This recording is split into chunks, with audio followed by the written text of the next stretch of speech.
Okay, I have a question for you. How many of you could tell me what this is? I didn't. Don't do it. Don't do it. Stop. I'm gonna ask you a question, okay? All right, let's try it again. How many of you can tell me what this is? Okay, now on the count of 3, I want everyone to do it. Are you ready? 1, 2. Not early. On 3, okay? On 3. On the count of 3, I want you to do it, okay? Here we go. 1, 2, 3. Okay, so what was I doing? Well, I'm dabbing. Hey. Okay, all right, we ain't gonna dance. But what does dab have to do with church? And how can we learn from dab? Well, actually, we can learn a lot.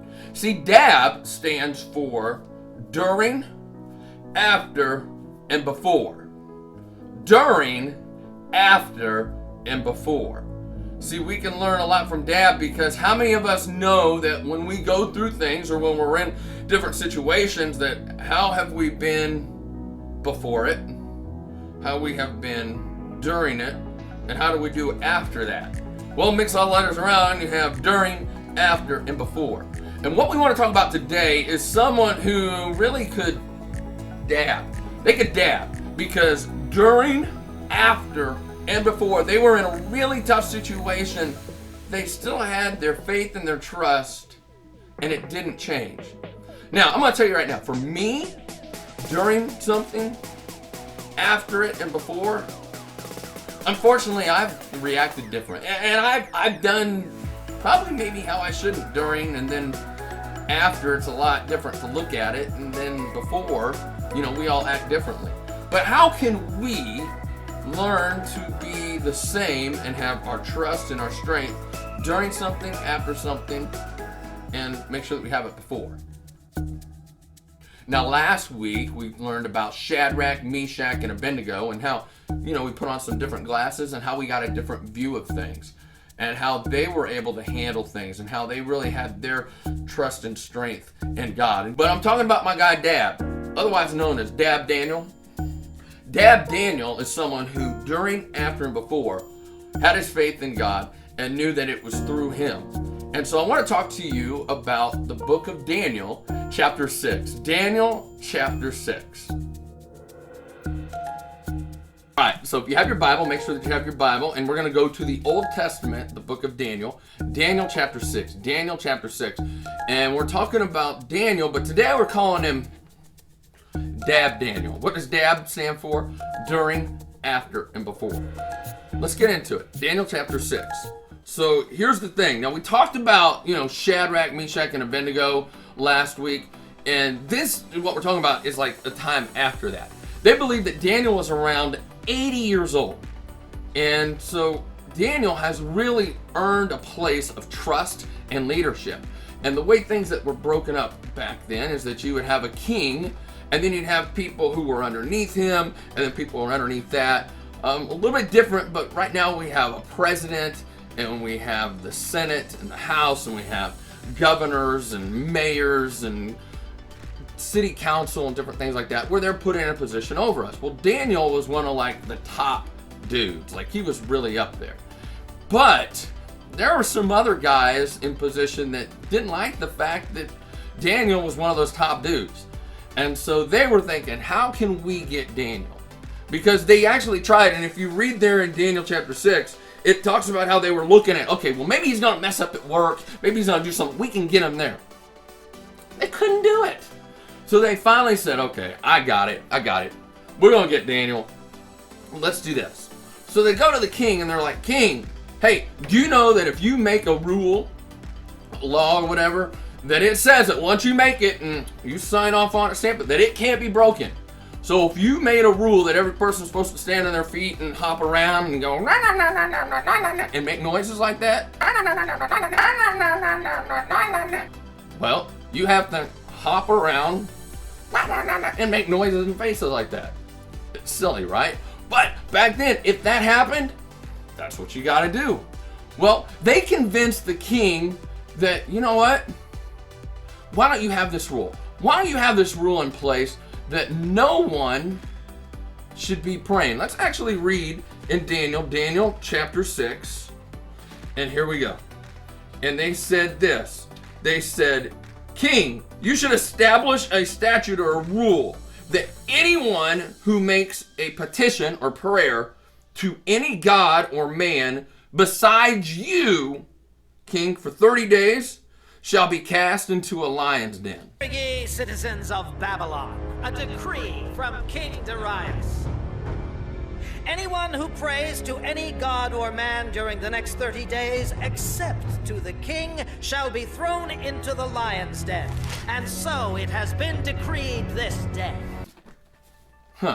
Now, those people, they were doing that, and they were honestly thinking of Daniel because they knew that he was faithful in what he was doing.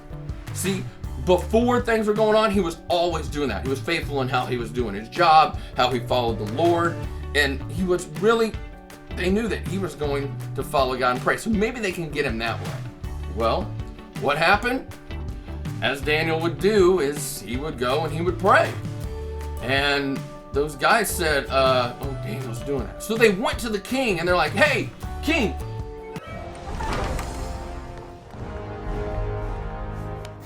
What is the meaning of this outrage?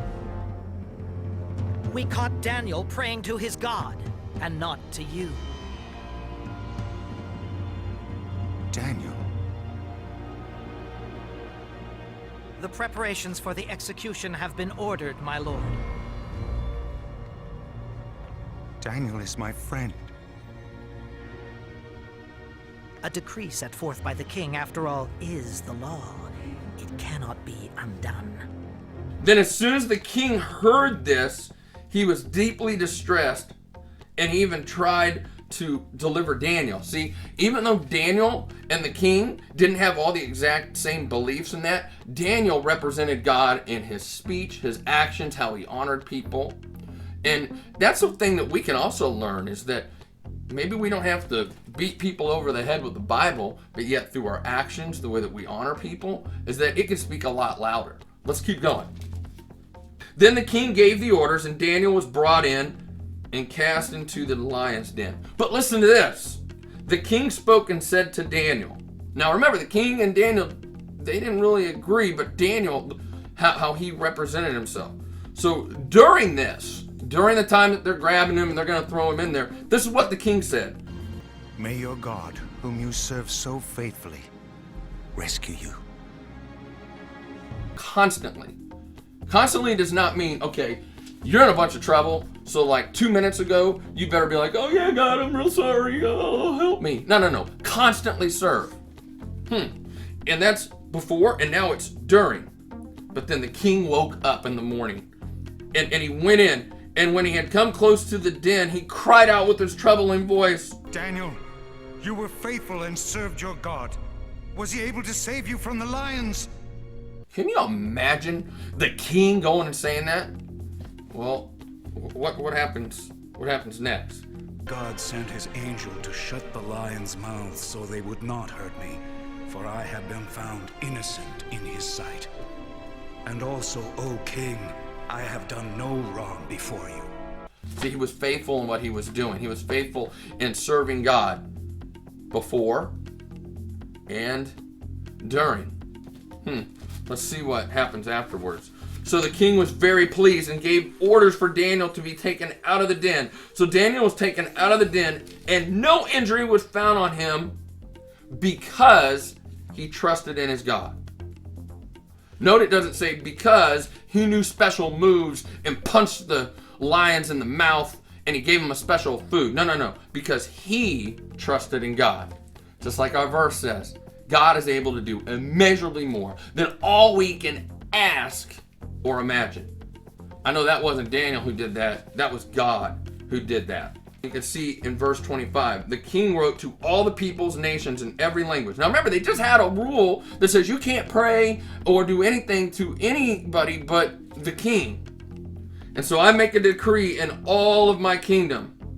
For the God of Daniel, he is the living God, enduring forever. And his kingdom is one which will not be destroyed, and his dominion will be forever. He delivers, he rescues, he performs signs and wonders in heaven and on earth, who has also delivered Daniel from the power of the lions. Look at the very last verse. So this Daniel enjoyed success in the reign of Darius and the reign of another king. I believe, why did he engage in success, or enjoyed success? Well, it was because he was faithful during, after, and before times. He didn't waver. He didn't be like, oh man, yeah, they're going to think weird of me. Okay, yeah, I know I'm praying to follow God, but I'm not going to do that right now. And yeah, no, I better just do that right now. Or hey, I'm going to go to church and I'm going to sing a song. Hey, I love you, Lord. But when I get home, I'm not going to do that. But, just during church, I will. No, see, we want to be consistent in how we love and follow God, how we can trust God. Our God is able to do immeasurably more than all we can ask or imagine. But it's through Him and through Him alone. So I encourage you all today, don't forget to dab. And tell your mom, tell your dad, tell your grandma, call cousin Ray, tell everybody that your dab, it's a whole different thing. That we can be faithful to God and love God during, after, and before all situations.